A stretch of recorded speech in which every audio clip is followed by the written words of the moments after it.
Why are leadership skills important in business? We're going to answer that great question in this video.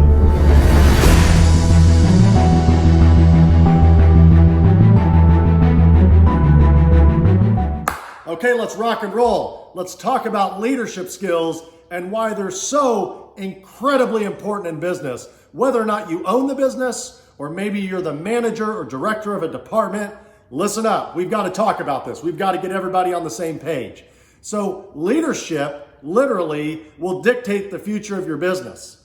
It's the leadership personnel, the staff members that are in power to manage and run a business that are truly going to take the business to the next level or run it into the ground. So you've got to make sure that if you're one of these leaders and you're wanting to lead a team, maybe you're looking at yourself saying, gosh, I can't get these 3 people to follow what I'm doing here. I don't understand why they just won't do what I say. They're just always so insubordinate. They're this, they're that. Well, maybe it's time to look in the mirror.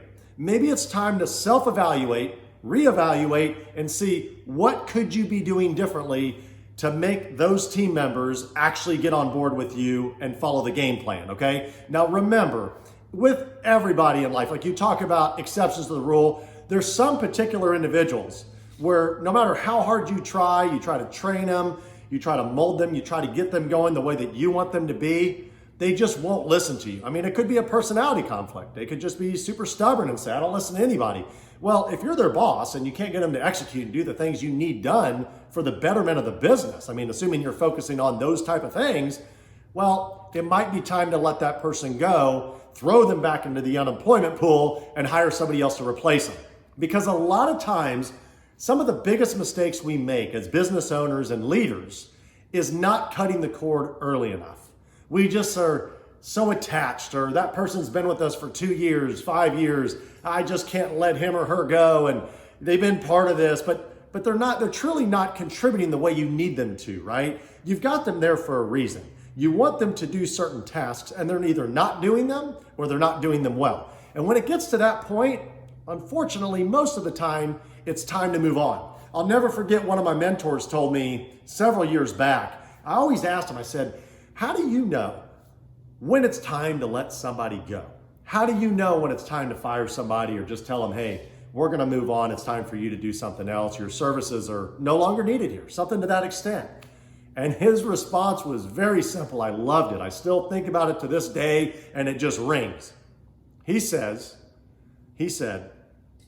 as soon as I think that I don't need that person anymore because of this, that, or whatever, meaning they could be insubordinate, they might have just, they might have grown kind of past their britches to where they're making so much and you can't pay them more, and you've had the talk with them 5 times, they want more money, you can't pay them more, so they start giving your company diminishing returns, right? You know those type of individuals where when they came on board years back, they were the most incredible employee. They shined, they worked hard, they worked really well with you. And then as time went, you paid them more and they did less, or they performed less. It's like the opposite of what you want. You actually want these people to actually do better as you pay them more, right? It's supposed to incentivize them. Hey, I gave you more money. Do more, do better, work more efficient. And they do the opposite. So he basically taught me, the second you kind of have that thought in your mind, hey, it's really time to let this person go, or they're not performing at the standards that you expect, it's probably about time to just have that conversation and do it amicably, right? You don't have to be rude about it. You know that. You can just sit down and get real with them and say, hey, you've been here for several years. Just hit them with the facts. When you started out, you were excited. It seems like I kind of keep having to push you to get to work or get the job done by the end of the day or by the end of the week. It's a struggle, and what's going on? And they might say, yeah, I just don't enjoy this anymore. They might even just let you know all the answers you've been waiting to hear and say, okay, so it sounds like it's time for a good split. And then depending on what where your company's at, maybe they've already been looking for a job and they've got one lined up. Maybe you say, hey, look, I'll give you a month's pay or 2 months pay, some kind of severance packages, help them transition into their new job. But the best thing to do is to try to have a good relationship, because you got to think about it.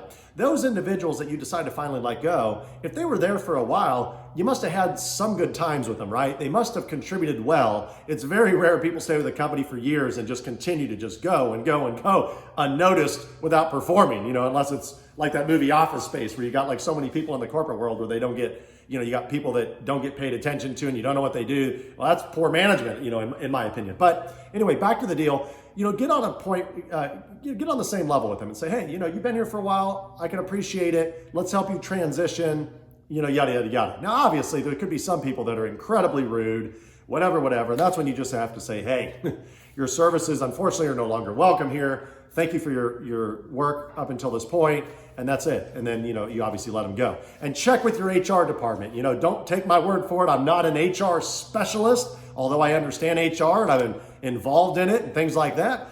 Make sure you check with your HR specialist. And if you don't have one, find some kind of legal counsel or something like that, because when you do separation and you do some kind of notice of separation, you're going to have to document that, right? And there's ways of doing that so that you don't get in trouble and have issues in the future. So look into that. But let's go back to leadership and why leadership skills are so important. So let's talk positively, okay? So you're the leader, you're the manager, you're the owner.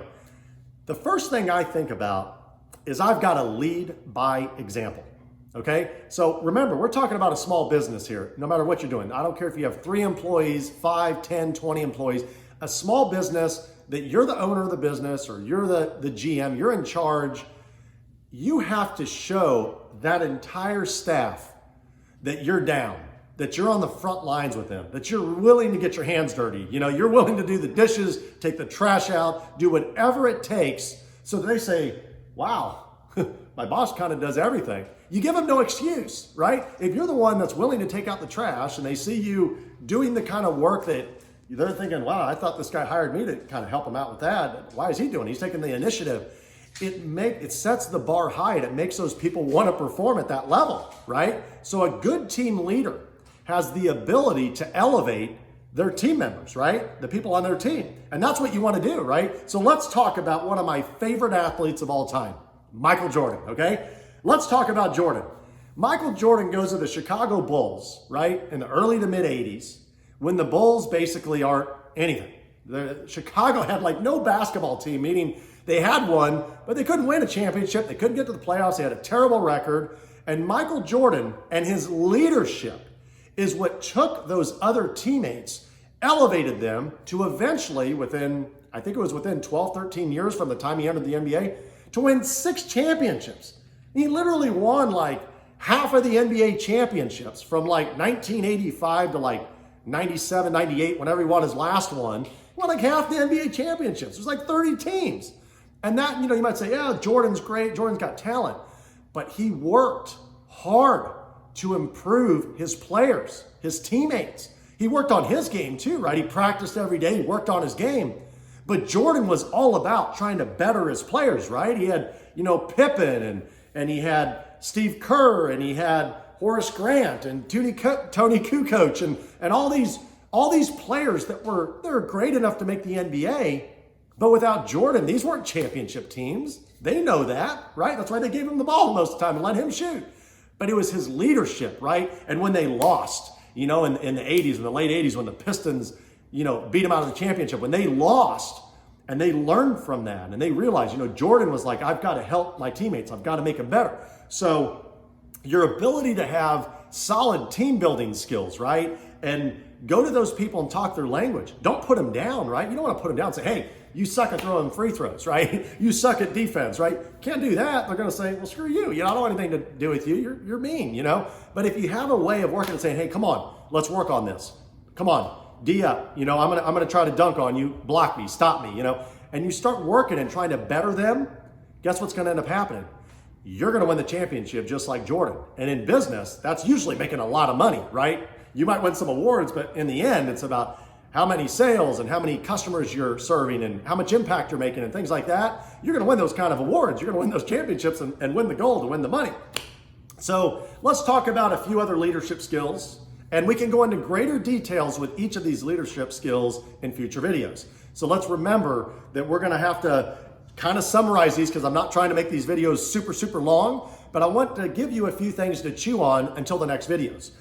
So a lot of other leadership skills, one of the big ones is being able to be decisive. Especially like in a basketball game, right? Knowing that you can pass Michael Jordan the ball and he's going to make a quick decision, know where to go, know what to do, and act quickly, right? So being a decisive leader is huge because there's a lot of times where a split-second decision's got to be made just instantly. You just got to make it instantly, and you want that leader to be able to do it, not be like, well, I'm not really sure. Let's think about that all afternoon and get back to it. No, that's not a leader. A leader's like, okay, I've been through this. I've gone through this like a dozen times. Here's what we need to do. A, B, C, done. And everybody's like, okay, let's execute. And they do it. That's a leader, right? Leaders have high integrity because people want to see people that are honest and upfront, right? I mean, your staff, if you're making them promises, hey, keep working, you're going to do this, we're going to make more, we're going to do well.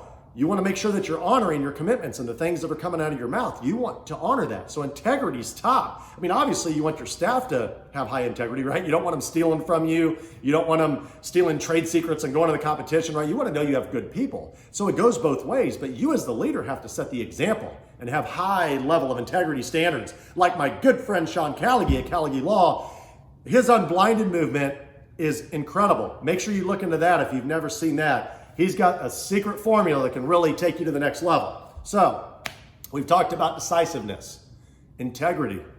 We've talked about team building. Make sure as a leader you're dependable. Don't be the leader that finds a way to call in sick once a week, that finds an excuse to go to the local, golf course tournament or whatever once a month because you got people doing it. When people start seeing you slack, they start seeing you go out there and work less, you make them feel, okay, it's time to slow the gas pedal down, right? Let's just slow down. But when you're in there every single day, day in and day out and pushing through and just crushing it, they're going to look and they're going to say, I don't really have a choice but to work hard. Look at how hard this guy's working, right? You lead by example. You set it up. So, a couple other things, obviously that strong leadership skills, a couple examples of strong leadership skills, which are super important to a business. Your ability to maybe train and mentor some of those individuals into becoming future leaders, right? So you're not just doing the work yourself, but you're starting to teach and empower people so that they're going to have responsibilities and be able to step up to the next level. Because ultimately, you're not going to be here forever. At some point, you're going to be gone, whether it's to a new job, to a new business, or whatever.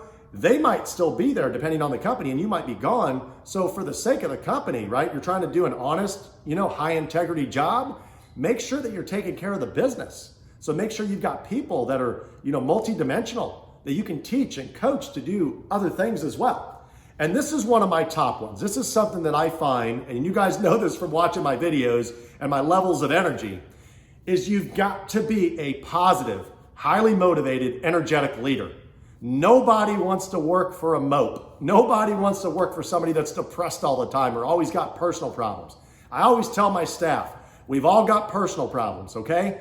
When you walk through that door, that corridor, so to speak, to walk into this business, leave your problems at the door and come in ready to work, ready to shine, ready to be positive. Don't bring your team members down, elevate them. If you're not willing to do that, turn around, go home, and we're just gonna give you a sick day. Because that person can come in and literally poison, 3 or 4 or 5 or 10 or 50 of your people just because of their attitude and the comments they're making. You'd be surprised. You get a grumpy person come in every day. That's poisonous for your business. You got to get that out. So good leadership recognizes that and says, you're not coming in every single day and doing this to my staff. Stay at home. Now, if they do that, 2, 3, 5 times? How many times are you going to put up with them before you just let them go? Back to the unemployment pool they go, right? So keep that in mind.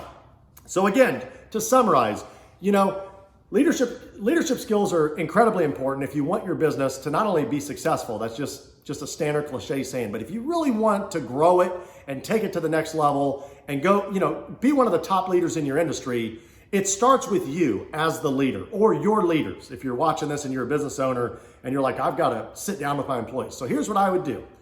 Sit down with them, schedule a lunch, a dinner, right? Go out, it's a business write-off. Go have a business meeting with your managers, with your staff. Pull them aside and say, hey, here's what we're gonna do. These are all the things we're gonna make sure that we're doing, and we're gonna follow this criteria. We're gonna elevate our staff. We're gonna make sure we've got a positive vibe every single day. And you've seen some incredible businesses do amazing things. I mean, there were some mornings at my card store where we'd have a team meeting, and at the end of it, we're doing the Ric Flair chant. We're giving 2 claps and a Ric Flair. And at first, some people didn't even know who Ric Flair was, and I was just floored by that. But just the fact that we were getting people in such a mind state for them to work and crush it that day, just simply by ending the team meeting with something so iconic that we've all seen growing up, right? So you can create your own flavor, something that pumps everybody up. Sometimes, we put our hands in the middle and, 1, 2, 3 team, whatever. Just something when people walk away, they're ready to just rip it open. And remember, that's your business. That's your future. So make sure in business, you are leading by example. And if you do that, your business has huge, huge potential. Okay, everybody, so I hope you found this video helpful. If you did, please like it. And don't forget to subscribe. I would love it if you subscribe so I can keep sending you videos. And remember, in business, everybody struggles. Things are tough. Just remember one thing from me. Never quit, push hard, keep pushing, and be the hustler.